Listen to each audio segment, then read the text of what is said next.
now against the backdrop of this tragedy unfolding in Pakistan. Our reporter Yusuf Omar is at the Peace Summit. He joins us live on Skype with the latest right now. Hi there, Yusuf.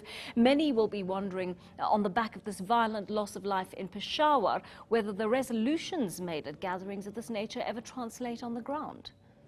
That's right, Joanne. The real talking point is that we don't want this just to be another talk shop, essentially. Over the last 2 days, terrorism has dominated international headlines, whether we're talking about the siege, the hostage situation that took place in Sydney yesterday, or the incident with the Taliban in Pakistan. Even here at the conference, terrorism is on everybody's lips, because it seems a lot of the leaders here are saying that Africa has become a perfect breeding ground for jihadists, for Islamic terrorist movements. There's a couple of reasons for that.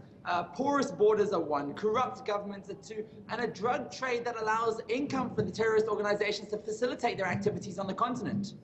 You know, there have been certain countries that are very actively engaged, what they call militants or terrorists in those areas, and we've particularly seen the example of Kenya going across the Somali border to chase down al-Shabaab, and yet it hasn't really had the desired results. It's resulted in a massive continuing loss of life and a number of retaliatory attacks.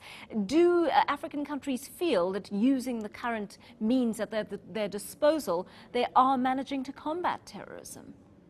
As you say, we've got al-Shabaab to the east, we've got Boko Haram in Nigeria, who still have the missing schoolgirls, and of course the whole Sahel region, whether we're looking at Sudan, Mali, there's terrorist activities taking place, and it seems that African leaders don't have the capacity as single units, which is why the big discussion is now moving to a united peacekeeping force.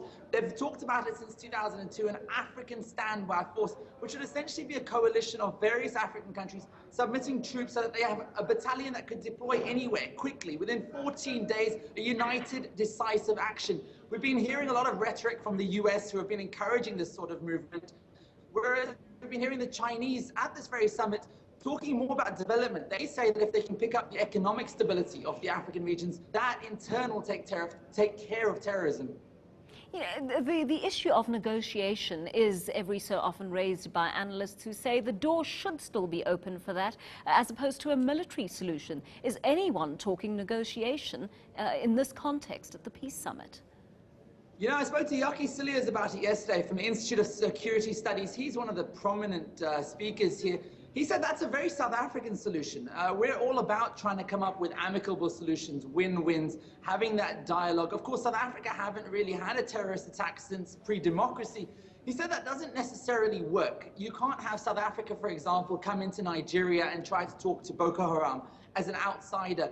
Those are not always an option. It seems that there sometimes is a necessity for an intervention force. And we've been seeing these intervention forces, whether it's the US that have been deploying in Somalia, whether it's the French that have deployed in Mali. What they're really calling on now is the same old rhetoric, African solutions to Africa's problems. Many fear that the rise of terrorism is taking place on South African soil without us really being aware of it. I mean, are there threats of terrorism in South Africa that are being discussed at the summit?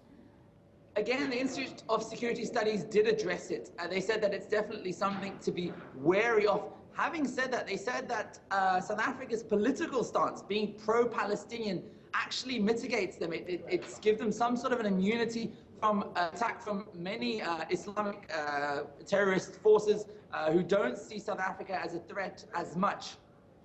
Very interesting indeed. Yusuf Omar, keep monitoring that Peace Summit for us. Of course, we'll be crossing to him throughout the time that summit continues in Dakar.